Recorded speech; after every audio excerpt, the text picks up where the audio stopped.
جس ٹاپک پر میں آپ کے سامنے خطبہ جمعہ پیش کرنے جا رہا ہوں، عنوان ہے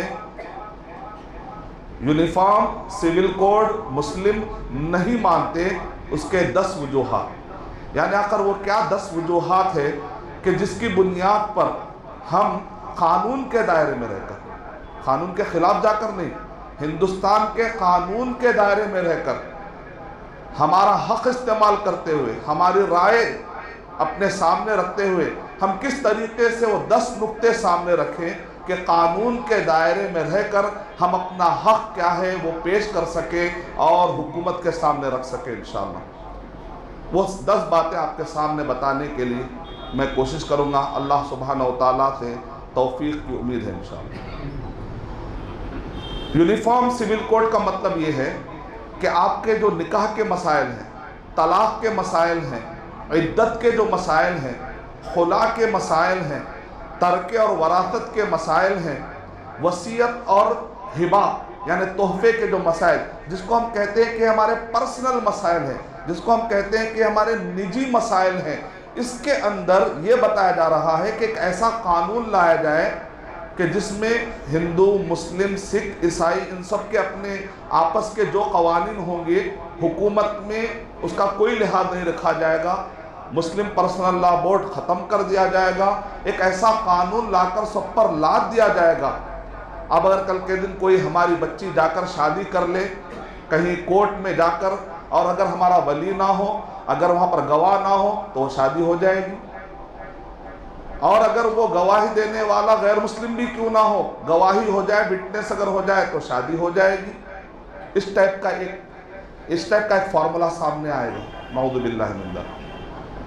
کل کے دن طلاق ہوتا ہے تو اسلامی اعتبار سے عدت گزار نہیں ہوتی، لیکن یونیفارم سول کوڈ کا مطلب یہ ہے کہ اب عدت نہیں، دوسرے دن بھی وہ شادی کر لے سکتی۔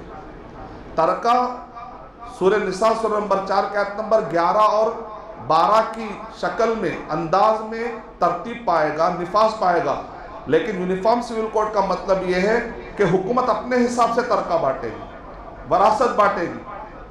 طلاق دینے کا جو اسلامی سسٹم ہے سورہ طلاق، وہ صرف پڑھنے کے لیے، تلاوت کے لیے رہ جائے گا، قانون اعتبار سے اس کی کوئی حیثیت نہیں رہے گی۔ یہ ہے مسلم پرسنل لا بورڈ کے خلاف یونیفارم سول کوڈ کا جو شوشہ چھوڑا گیا ہے۔ تو آئیے اس پر قانون کے دائرے میں رہ کر ہم کیا بات رکھ سکتے ہیں۔ میرے اس بیان کو سمجھنے کے لیے پہلی بات، پہلے میں 4 پوائنٹ بتانا ضروری سمجھتا ہوں۔ پہلا نقطہ یہ ہے کہ ہم ایک سچے مسلمان رہتے ہوئے بھی ایک بہترین ہندوستانی بن کر رہ سکتے ہیں، کوئی کانٹرڈکشن والی بات نہیں، کیونکہ اللہ تعالیٰ نے خود قرآن مجید میں ارشاد فرمایا، سورہ مائدہ نمبر 5 کے آیت نمبر 1 میں، یا ایھا الذین آمنوا اوفوا بالعقود، اے وہ لوگوں جو ایمان لائے ہو ایگریمنٹس کو پورا کرو۔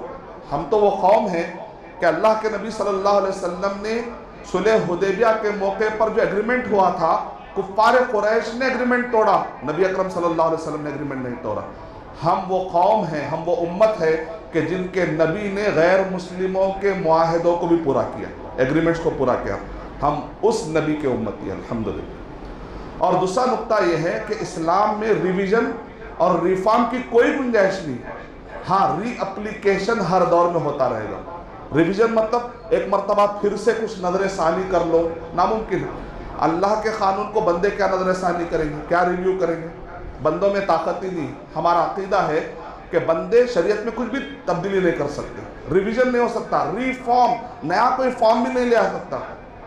تیسرا نقطہ، ماڈرن ڈیولپمنٹ کے نام پر انسانیت کو اگر نقصان نہیں ہو رہا، وہ سارے ڈیولپمنٹ کو ہم مسلمان مانتے ہیں۔ انسانیت کو اگر نقصان ہو رہا ہے، اس ڈیولپمنٹ کے اسلام خلاف ہے۔ چوتھا نقطہ، ماڈرن ڈیولپمنٹ کے نام پر آخرت کی ناکامی سے اگر آپ بچ رہے ہیں تو یہ سارے ڈیولپمنٹ قابل قبول ہے، اسلام اس کی مخالفت نہیں کرتا۔ یہ 4 نقطے ہیں۔ اب آئیے وہ 10 نقطے کیا ہیں کہ جس کی بنیاد پر ہم قانون کے دائرے میں رہ کر ہم یہ بات رکھ سکتے ہیں کہ یونیفارم سول کوڈ ہم مسلمان نہیں مانتے۔ پہلا نقطہ، جس بنیاد پر، پہلا نقطہ ہے غلط تشریح۔ کہاں ہو رہی غلط تشریح؟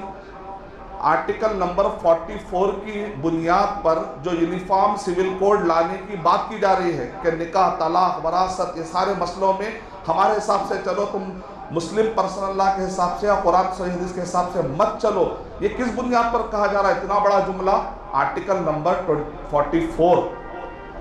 پہلا ہمارا آرگیومنٹ یہ ہے کہ اس کی غلط تشریح ہو رہی ہے۔ نلسا یونیورسٹی کے وائس چانسلر، یہ یونیورسٹی آف لا ہے، اس یونیورسٹی آف لا کے وائس چانسلر کہہ رہے ہیں کہ آرٹیکل نمبر 44 میں یونیفارم کا ورڈ آیا ہے، کامن سول کوڈ کا ورڈ نہیں آیا۔ یونیفارم سول کوڈ کا مطلب یونیفارم سول کوڈ آیا، کیا مطلب ہے؟ اگر کامن سول کوڈ آتا تو مطلب یہ ہے کہ سارے مذہب پر ایک قانون، کامن اگر ورڈ آتا، کامن نہیں آیا، یونیفارم سول کوڈ آیا۔ یونیفارم کا مطلب یہ ہے کہ جو دھرم کے ماننے والے ہیں ان کے اندر اگر کچھ اختلاف ہو رہا ہے تو ان کو ایک قانون میں لانے کی کوشش کی جائے، سارے دھرموں کو ایک قانون میں لانے کی کوشش نہ کی جائے۔ مثال کے طور پر ایک اسکول کا یونیفارم الگ ہوتا ہے، دوسرے اسکول کا یونیفارم الگ ہوتا ہے۔ اب اگر میں ایک ایسے اسکول میں جہاں پر چاکلیٹی رنگ کا یونیفارم ہو، میں وہاں پر اپنے بچے کو اگر میں گرین یونیفارم پہنا کر بھیج دیتا ہوں تو ہم کہیں گے بھائی غلط کر رہے ہیں۔ ہاں، اس اسکول کے اندر جتنے لوگ ہیں نا ان پر وہ یونیفارم لاگو ہوگا، لیکن دوسرے اسکول والوں پر آپ کا یونیفارم کیسے لاگو ہو جائے گا؟ تو یہ سب سے پہلے غلط تشریح۔ Second point, article number 25A کے مطابق جو ہم کو آزادی ملی ہے، ریلیجن کی جو آزادی ملی ہے، مخالف قانون، یونیفارم سول کوڈ مخالف قانون ہے، قانون کے حساب سے غلط جا رہا ہے، کیونکہ آرٹیکل نمبر 25A میں بتایا گیا کہ ہر ایک مذہبی اعتبار سے نہ صرف اپنے مذہب کو فالو کر سکتا ہے بلکہ اس کا پرچار بھی کر سکتا ہے، لیکن زبردستی نہیں کر سکتا۔ وہ تو اسلام بھی کہتا ہے لا اکراہ فی الدین، آپ بتا سکتے ہیں، تبلیغ کر سکتے ہیں، دعوت کر سکتے ہیں، لیکن زبردستی کسی پر بھی آپ نہیں کر، وہ تو اسلام بھی کہہ رہا ہے۔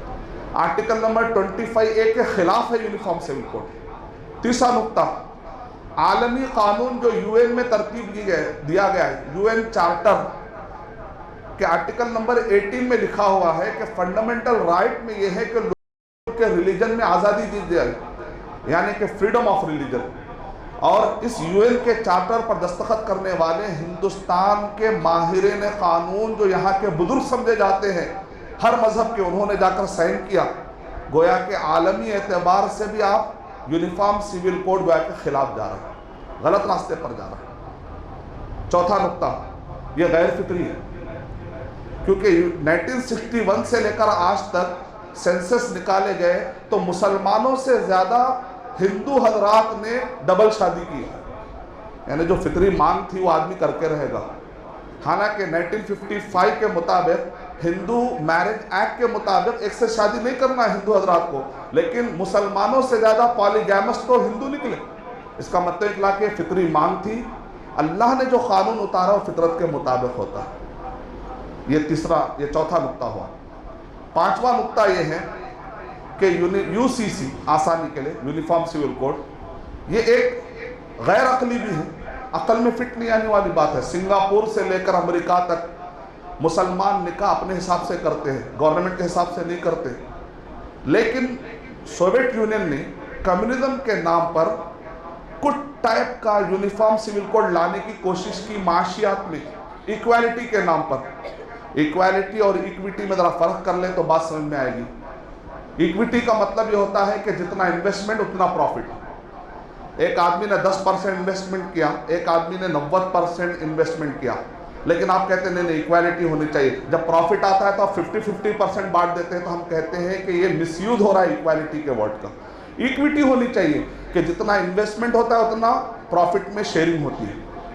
اسی طرح جو جس کا جو ریلیجن ہوگا اس کے حساب سے وہ فالو کرے گا۔ ہم مسلمان بھی دوسروں کو بتا سکتے ہیں، لیکن زبردستی تو ہم نہیں کر سکتے۔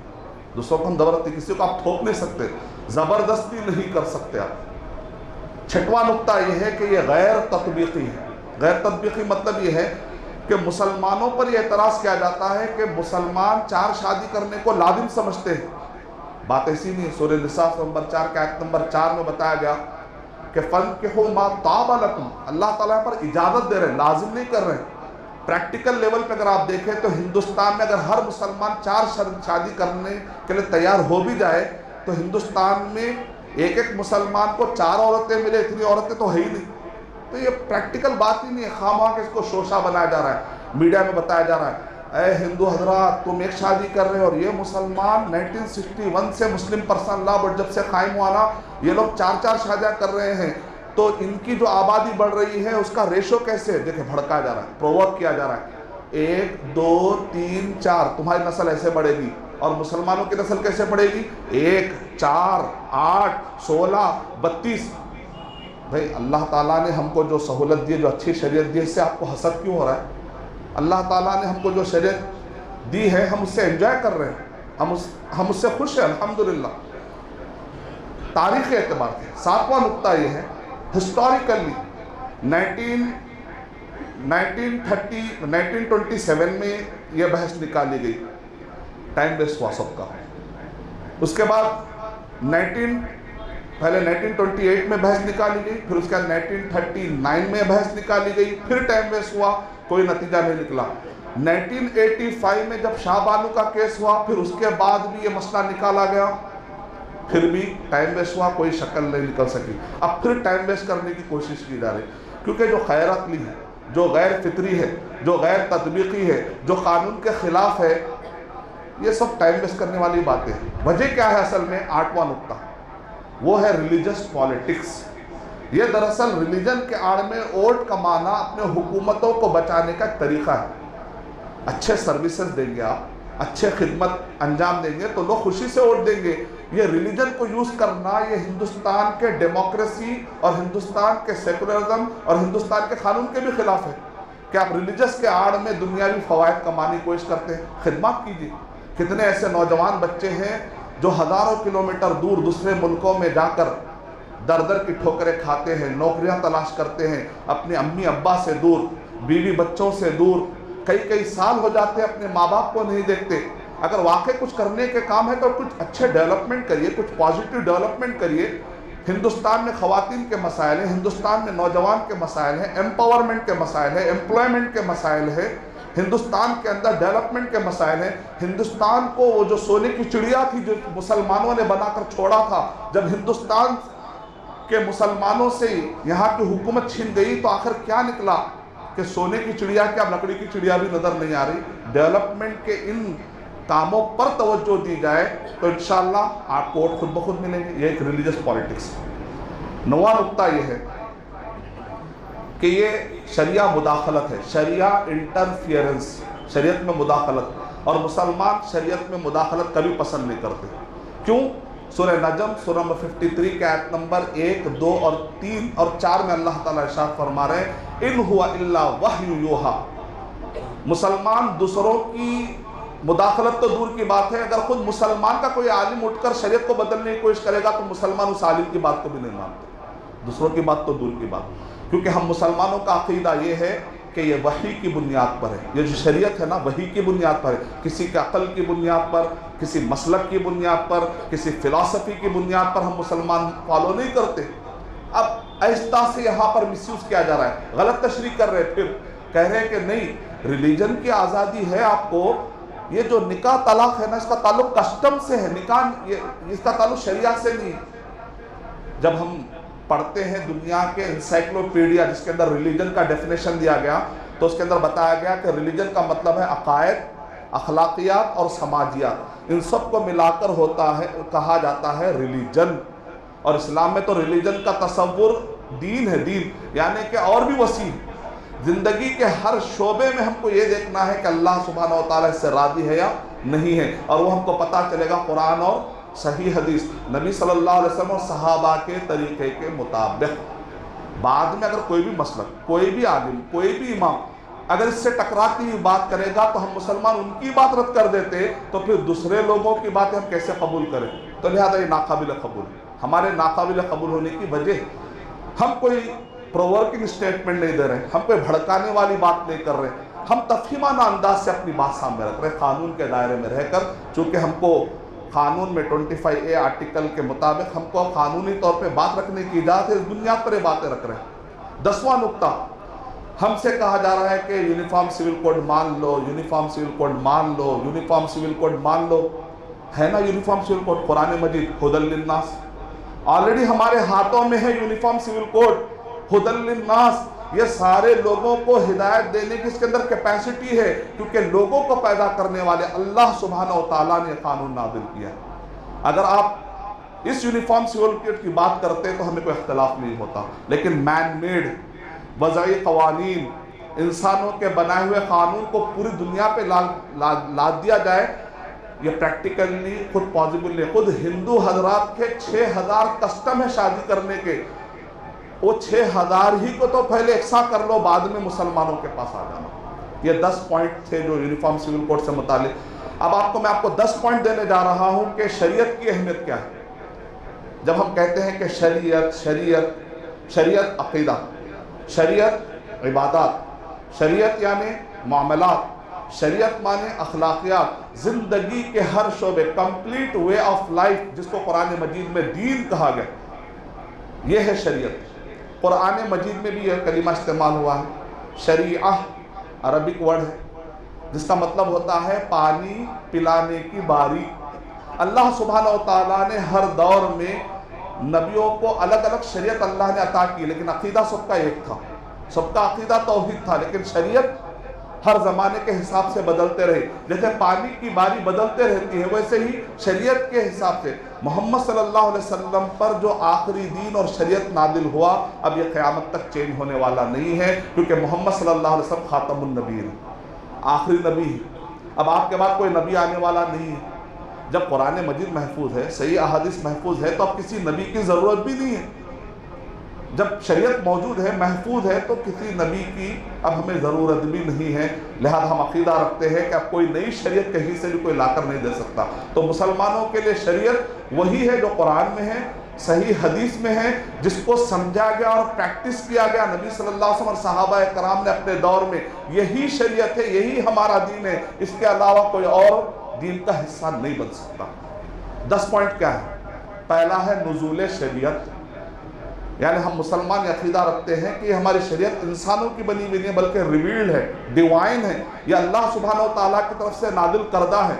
سورہ ہجر نمبر 15 کے آیت نمبر 9، اِنَّا نَحْنُ نَزَّلْنَا الذِّكْرَ وَإِنَّا لَهُ لَحَافِظُونَ. اللہ سبحانہ و تعالیٰ کہہ رہے کہ ہم نے اتارا ہے. اس کا مطلب اکلا کہ یہ قرآن اور صحیح حدیث اللہ کی طرف سے نازل کردہ ہے. جیسے قرآن اللہ کی طرف سے نازل کردہ ہے، حدیث بھی اللہ تعالیٰ کی طرف سے نازل کردہ ہے. دلیل سورہ بقرہ سورہ نمبر 2 کے آیت نمبر 231، وَإِذَا طَلَّقْتُمُ النِّسَاءَ فَبَلَغْنَ أَجَلَهُنَّ. اللہ سبحانہ وتعالیٰ کہہ رہے کہ جب تم طلاق کے مسائل چل رہے فَأَمْسِكُوهُنَّ بِمَعْرُوفٍ أَوْ سَرِّحُوهُنَّ بِمَعْرُوفٍ وَلَا تُمْسِكُوا ضِرَارًا لِتَعْتَدُوا وَمَنْ يَفْعَلْ ذَلِكَ فَقَدْ ظَلَمَ نَفْسَهُ وَلَا تَتَّخِذُوا آيَاتِ اللَّهِ هُزُوًا وَاذْكُرُوا نِعْمَةَ اللَّهِ عَلَيْكُمْ وَمَا أَنزَلَ عَلَيْكُمْ مِنَ الْكِتَابِ وَالْحِكْمَةِ. غور کریے. اور جو اللہ نے اتارا ہے تم پر قرآن اور حدیث، علماء کہہ رہے ہیں یہاں پر کتاب سے مراد قرآن ہے، حکمہ سے مراد سنت ہے. اور کیا انزلہ کا وڈا ہے. اس کا مطلب اکلا کہ ہمارا عقیدہ یہ کہ قرآن اور حدیث دونوں بھی اللہ سبحانہ و تعالیٰ کی طرف سے نازل کردہ ہے. تو ہماری شریعت کس پر بیس ہے؟ قرآن اور صحیح حدیث پر. تو گویا کہ ہماری شریعت انسانوں کی نہیں بلکہ اللہ سبحانہ و تعالیٰ کی طرف سے نازل کردہ. اِنَّا أَنزَلْنَا إِلَيْكَ الْكِتَابَ بِالْحَقِّ لِتَحْكُمَ بَيْنَ النَّاسِ بِمَا أَرَاكَ اللَّهُ. اے اللہ کے نبی صلی اللہ علیہ وسلم، سورہ نساء نمبر 4 کے آیت نمبر 105 اگر آپ پڑھتے ہیں، اے اللہ کے نبی صلی اللہ علیہ وسلم، ہم نے آپ کی طرف یہ کتاب اتاری تاکہ آپ اس کی بنیاد پر لوگوں کے درمیان فیصلے کریں. اس کا مطلب اللہ تعالیٰ اتار رہے. نزول شریعت. تیسرا ہے تحفظ شریعت، شریعت کی حفاظت کرنا، یہ بہت ضروری ہے. تحفظ شریعت سے پہلے اہل کتاب کو شریعت عطا کی گئی تھی تورات کی شکل میں، انجیل کی شکل میں، لیکن انہوں نے اس کی حفاظت تو کیا، اس کو پس پش ڈال دیا. اور اللہ تعالیٰ قرآن مجید میں ارشاد فرما رہے ہیں کہ نبذ فریق من الذین اوتوا الکتاب کتاب اللہ وراء ظہورہم کأنہم لا یعلمون. یہ اہل کتاب نے اللہ کی طرف سے جو نازل کردہ شریعت تھی انہوں نے اپنے پیٹوں کے پس پشت ڈال دیا، پیٹوں کے پیچھے ڈال دیا، ایسا جیسا کہ وہ شریعت کو جانتے ہی نہیں۔ ہم مسلمان ایسی غلطی نہیں کریں گے کہ ہم پس پشت ڈال دیں، نہیں، ہم اپنے نکاح اور طلاق اور اپنے نجی مسائل شریعت کے مطابق کریں گے انشاءاللہ۔ اس کو کہتے ہیں تحفظ شریعت۔ تیسرا ہے محبت شریعت، شریعت سے محبت ہونی چاہیے، یہ ایمان کا حصہ ہے۔ اگر ایک آدمی کو شریعت سے نفرت ہو جائے تو ایمان سے خارج ہو جاتا ہے۔ سورہ مائدہ سورہ نمبر 5 آیت نمبر 50، افا حکم الجاہلیت یبغون، شریعت کے مقابلے میں جو ہوتا ہے اس کو قرآن میں کہا گیا جاہلیت، کیا ایک جاہلیت سے محبت کرتے ہیں؟ ومن احسن من اللہ حکما لقوم یوقنون، یقین رکھنے والی قوم کے لیے اللہ سے بہتر کوئی حکم فیصلہ دینے والا نہیں، اللہ سے بہتر کوئی شریعت دینے والا نہیں۔ تو لہذا مسلمان کس سے محبت کرتے ہیں؟ اللہ کی شریعت سے محبت کرتے ہیں۔ یہ ہے محبت شریعت۔ چوتھا نقطہ ہے ہدایت و عدالت شریعت، یعنی ہماری جو شریعت ہے اس کے اندر گائیڈنس پوری مکمل ہے، جامعیت ہے اس کے اندر، کمپلیٹ ہر شعبے میں ہم کو رہنمائی کی گئی ہے، تو ہم کو کسی کی ضرورت ہی نہیں۔ الف لام میم ذالک الکتاب لا ریب فیہ ھدی للمتقین، اللہ تعالیٰ کہہ رہے ہیں کہ ہدایت ہے اور عدالت۔ ان اللہ یأمرکم ان تؤدوا الامانات الی اہلہا وَإِذَا حَكَمْتُمْ بَيْنَ النَّاسِ أَن تَحْكُمُوا بِالْعَدْلِ، اللہ تعالیٰ کہہ رہے ہیں عدل و انصاف کے ساتھ اس شریعت کو قائم کرو، یعنی شریعت میں عدل و انصاف قائم کرنے کی طاقت ہے۔ وَأَقِيمُوا الْوَزْنَ بِالْقِسْطِ وَلَا تُخْسِرُوا الْمِيزَانَ، اللہ تعالیٰ کہہ رہے ہیں کہ شریعتیں آتی ہیں کائنات کا نظام کو سنبھالنے کے لیے، اگر یہ شریعت صحیح طریقے سے قائم نہ ہو تو دنیا کا یہ نظام درہم برہم ہو جائے گا۔ یہ سسٹم آپ جانتے ہیں، جب سوویت یونین نے ایک ساتھ سول کوڈ کی ایک جزوی شکل لانے کی کوشش کی تو سوویت یونین ٹکڑے ٹکڑے ہو گئے۔ تو لہذا یہ غیر عقلی اور یہ غیر تطبیقی باتوں سے مسلمان پرہیز کرتے ہیں۔ پانچواں ہے حکمت و برکت شریعت۔ سورہ ملک سورہ نمبر 67 کی آیت نمبر 18 کے بعد آپ پڑھتے ہیں تو اس کے اندر ہے الا یعلم من خلق وہو اللطیف الخبیر، کیا وہ جس نے پیدا کیا وہ نہیں جانتا کہ انسان کو کس چیز کی ضرورت ہے اور کس چیز کی ضرورت نہیں ہے؟ وہ بہتر جانتا ہے۔ اگر اس نے شریعت اتاری ہے تو وہ ہمارے لیے فٹ ہوگی، وہ ہمارے لیے حکمت ہے اس کے اندر، دانائی ہے اس کے اندر، اور برکت بھی ہے، اس شریعت کو فالو کرنے میں برکت ہے۔ پانچواں نقطہ میں حکمت و برکت شریعت۔ برکت کیا ہے؟ اللہ تعالیٰ قرآن مجید میں ارشاد فرما رہے ہیں سورہ اعراف نمبر 7 کے آیت نمبر 96 میں اور سورہ مائدہ نمبر 5 کے آیت نمبر 66 میں، وَلَوْ أَنَّ أَهْلَ الْقُرَىٰ آمَنُوا وَاتَّقَوْا لَفَتَحْنَا عَلَيْهِمْ بَرَكَاتٍ مِّنَ السَّمَاءِ وَالْأَرْضِ، اگر یہ لوگ اللہ کی شریعت کو قائم کریں گے تو اللہ تعالیٰ کہہ رہے ہیں کہ آسمان اور زمین سے برکتیں ان کو میں فراوان کر دوں گا، برکتیں جاری کر دوں گا۔ سعودی عرب نے، لوگ کہتے ہیں بھائی 90% ہی فالو کرو، چلیے جی 90% ہی لے کر چلیے، 90% جب انہوں نے فالو کیا، وہ ڈیزرٹ، وہ صحرا جہاں پر بارش نہیں ہوتی، اللہ تعالیٰ دیکھیں ٹیکنالوجی اتنی زیادہ، اتنے وسائل زیادہ ہیں، سمندر کو پلٹا کے وہ پانی پی رہے ہیں۔ اللہ تعالیٰ جب برکتیں نازل کرتا ہے تو ڈیزرٹ میں پیٹرول کے کنویں اور نہریں جاری کر دیتا ہے۔ اگر آپ کہتے ہیں کہ 90% for the sake of argument, 90% بھی اگر فالو کر رہے ہیں، پوری دنیا میں گزشتہ 100 سال میں 90% فالو کرنے والے ان کے علاوہ کوئی نظر ہی نہیں آ رہے، پھر بھی وہ بہتر ہے نا۔ اور انہوں نے جب 90 کو فالو کیا، اگر 100 فالو کریں گے تو پھر اور کہاں چلے جائیں گے؟ اندازہ لگائی اس شریعت کے برکتوں کا۔ وَلَوْ أَنَّهُمْ أَقَامُوا التَّوْرَاةَ وَالْإِنْجِيلَ وَمَا أُنزِلَ إِلَيْهِمْ مِنْ رَبِّهِمْ لَأَكَلُوا مِنْ فَوْقِهِمْ وَمِنْ تَحْتِ أَرْجُلِهِمْ، جو شریعت کو قائم کرتے ہیں اللہ تعالیٰ کہہ رہے ہیں پیروں کے نیچے سے برکتیں نکال کر دوں گا، برکتیں تمہارے گھروں کے دروازوں کو توڑ کے داخل ہوگی، اندر داخل ہو جائے گی۔ تم اگر نہ بھی لینا چاہو گے نا، فراوانی اتنی زیادہ ہو جائے گی، تم تلاش کرتے پھرتے ہو برکتوں کو ادھر اور ادھر، جھوٹ کے پیچھے، دغا بازی کے پیچھے، دھوکے کے پیچھے۔ شریعت کو فالو کرو، گھر کے اندر یہ برکتیں تمہارے کھڑکیوں سے آئیں گی، تمہارے چھتوں سے آئیں گی، تمہارے پیروں سے آئیں گی انشاءاللہ۔ یہ ہے حکمت و برکت شریعت، یعنی قرآن مجید میں اللہ سبحانہ و تعالیٰ نے شریعت کی اہمیت پر کافی ہم کو توجہ دلائے۔ اور 3 نقطے اور سنیا۔ 6واں نقطہ ہے تصدیق شریعت وَمُصَدِّقًا لِمَا بَيْنَ يَدَيْهِ مِنَ التَّوْرَاةِ، عیسیٰ علیہ السلام آئے تو انہوں نے بھی کہا دیکھو تورات اور انجیل اللہ کی طرف سے تھی، لہذا اسی کو ماننا۔ اللہ کے نبی صلی اللہ علیہ وسلم کو بھی کہا گیا مصدق و مہیمن، یعنی جو شریعتیں اترتی ہیں اس کا احترام کرنا چاہیے۔ اب جو سابقہ شریعتیں تھیں وہ منسوخ ہو گئی، اللہ تعالیٰ نے ان سب کو ہٹا کر ایک بہترین یونیفارم سول کوڈ کی شکل میں قرآن اور سنت کی شکل میں اب لا دیا ہے۔ اب ہم کو پرانی شریعتیں بھی نہیں چاہیے، نئی کوئی شریعت بھی نہیں چاہیے، یہ ایک مکمل اور جامع شکل میں قیامت تک کے لیے آ چکا ہے، یہ ہمارے لیے کافی۔ اس کو کہتے ہیں تصدیق شریعت۔ اس کے بعد 7واں نقطہ ہے اتباع شریعت۔ سورہ جاثیہ نمبر 45 کی آیت نمبر 18 میں اللہ تعالیٰ نے ارشاد فرمایا ثم جعلناک علی شریعۃ من الامر، اے اللہ کے نبی صلی اللہ علیہ وسلم ہم نے آپ کو ایک شریعت پر لا لیا ہے، فاتبعها، اب آپ اسی کو فالو کریں گے، ولا تتبع اهواء الذین لا يعلمون، جو جانتے نہیں ان کے خواہشات والی شریعت ان کے لا کے پیچھے مت جائیے، اب آپ کو اسی شریعت ہی کو فالو کرنا ہے۔ اب کوئی سیکنڈ تھاٹ ہی نہیں کہ کوئی اور شریعت کو فالو کر لیں، نعوذ باللہ۔ 8واں نقطہ ہے نفاذ، تحکیم و نفاذ شریعت، یعنی جب بھی کوئی فیصلہ آئے گا تو ہم حکم بنائیں گے اللہ اور اس کے رسول صلی اللہ علیہ وسلم، یعنی قرآن اور صحیح حدیث کو اپنا حکم بنائیں گے۔ اللہ تعالیٰ قرآن مجید میں ارشاد فرما رہے ہیں فَلَا وَرَبِّكَ لَا يُؤْمِنُونَ حَتَّى يُحَكِّمُوكَ فِي مَا شَجَرَ بَيْنَهُمْ ثُمَّ لَا يَجِدُوا فِي أَنفُسِهِمْ حَرَجًا مِّمَّا قَضَيْتَ وَيُسَلِّمُوا تَسْلِيمًا۔ اللہ تعالیٰ اپنی قسم کھا کر کہہ رہے ہیں کہ وہ مومن ہو ہی نہیں سکتا، وہ مومن ہو ہی نہیں سکتا جب تک کہ اللہ کے نبی صلی اللہ علیہ وسلم وہ ہر معاملے میں آپ کو اپنا آخری حکم نہ بنا لے۔ کوئی امام اللہ کے نبی صلی اللہ علیہ وسلم کے مقابلے میں نہیں، کوئی مسلک اللہ کے نبی صلی اللہ علیہ وسلم کے مقابلے میں نہیں، صرف اللہ کے نبی صلی اللہ علیہ وسلم کا فیصلہ۔ جب کوئی امام اور کوئی مسلک نہیں ہے تو کوئی دوسرے کیسے ہو سکتے ہیں؟ کوئی دوسرے کیسے ہو سکتے ہیں؟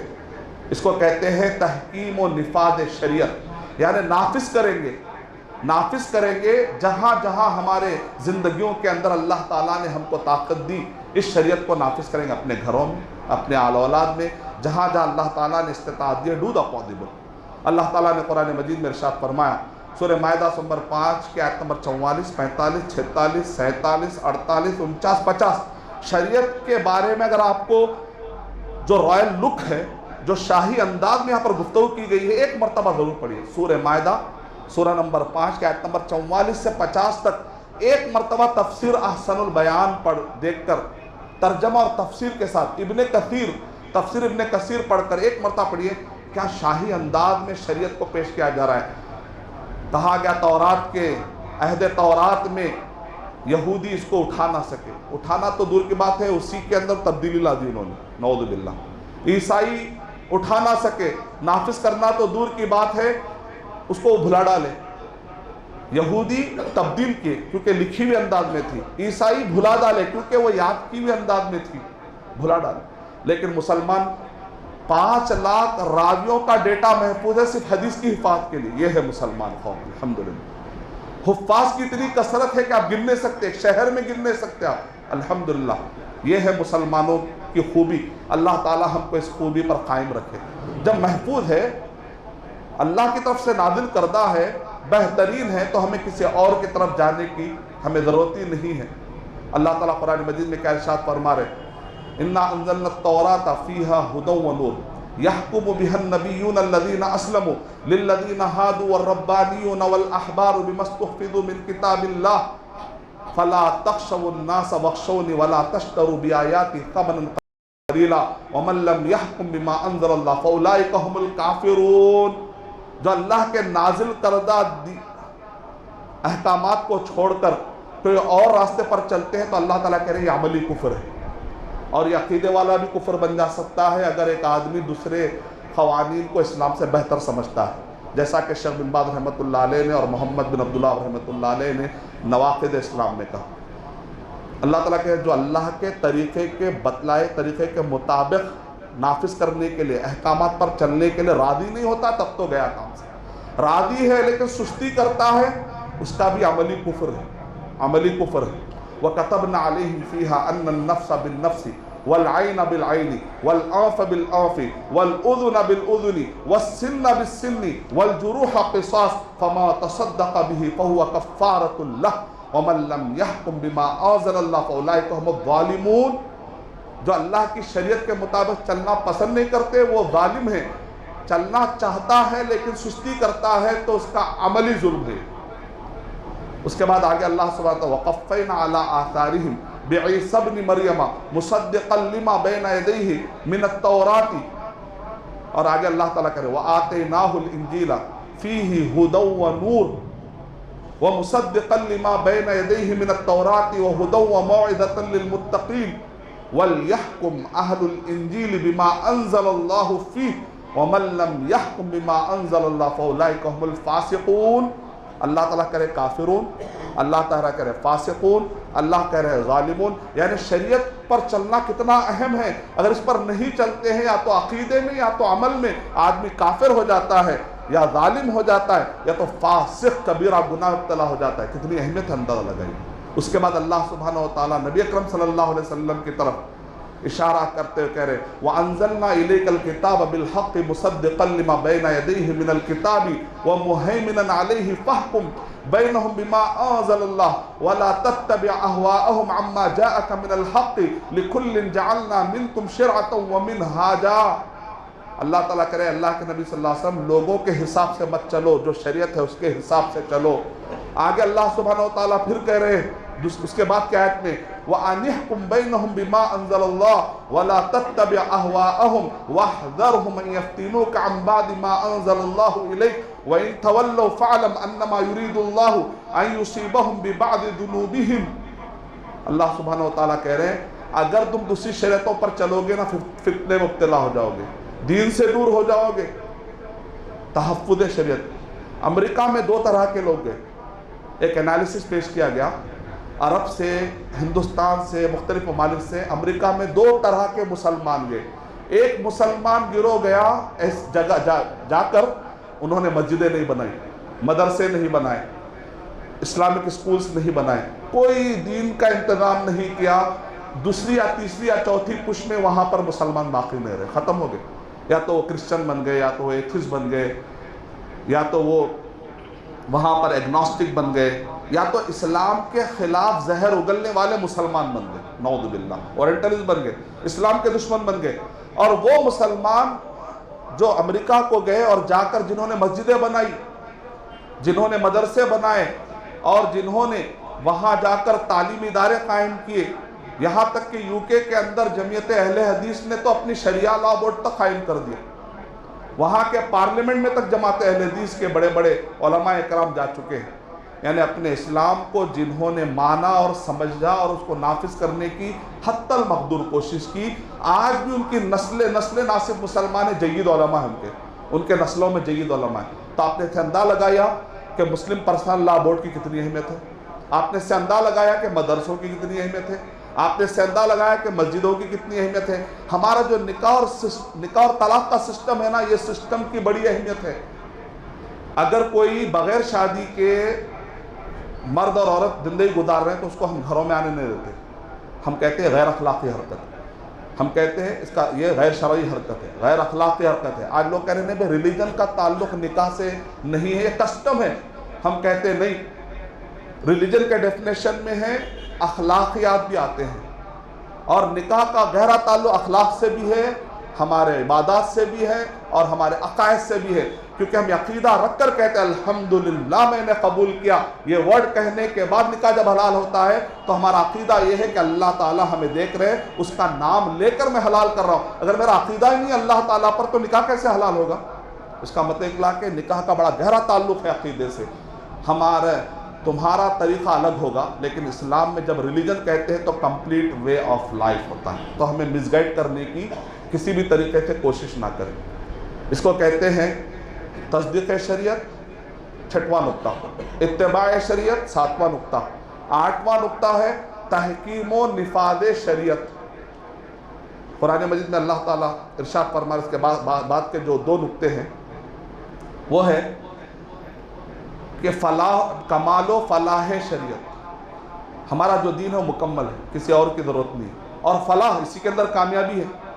الیوم اکملت لکم دینکم واتممت علیکم نعمتی ورضیت لکم الاسلام دینا. اللہ تعالیٰ کہہ رہے ہیں کہ دین ہم نے مکمل کر دیا ہے، اب ہمیں کوئی نئے دین کی ضرورت نہیں ہے، اور اسی کے اندر ہماری کامیابی ہے. سورہ اعراف نمبر 7 کی آیت نمبر 157 الذین یتبعون الرسول النبی الامی الذی یجدونہ مکتوبا عندهم فی التوراۃ والانجیل یأمرهم بالمعروف وینہاهم عن المنکر ویحل لهم الطیبات ویحرم علیہم الخبائث ویضع عنہم اصرهم والاغلال التي كانت علیہم فالذین آمنوا به وعزروه ونصروه واتبعوا النور الذي انزل معه اولئک هم المفلحون. جو اللہ کے نبی کے لائے ہوئی شریعت کو مانتے ہیں، حلال و حرام کو مانتے ہیں، پورے سسٹم کو مانتے ہیں، وہی لوگ کامیاب ہوں گے. اللہ تعالیٰ قرآن مجید میں ارشاد فرما رہے ہیں کہ وہی لوگ کامیاب ہوں گے. تو بہرحال یہ کچھ باتیں تھیں جو میں نے آپ کے سامنے رکھنے کی کوشش کی کہ شریعت کی اہمیت کیا ہے، اور اسی طریقے سے UCC یونیفارم سول کوڈ قانونی اعتبار سے یہ غیر عقلی ہے، یہ غیر تطبیقی ہے، یہ غیر فطری ہے. آئیے ہم سب مل کر اللہ تعالیٰ سے دعا کرتے ہیں کہ اللہ سبحانہ و تعالیٰ مجھے اور آپ سب کو اپنے زندگی کے ہر شعبے میں، عقیدے میں، عبادات میں، معاملات میں، اخلاقیات میں، ہر شعبے میں اللہ کی نازل کردہ شریعت کو نافذ کرنے والا اپنے اوپر، اور جہاں تک ممکن ہو سکے وہاں تک اس کو پھیلانے کا اللہ توفیق عطا فرمائے. آمین وآخر دعوانا الحمدللہ.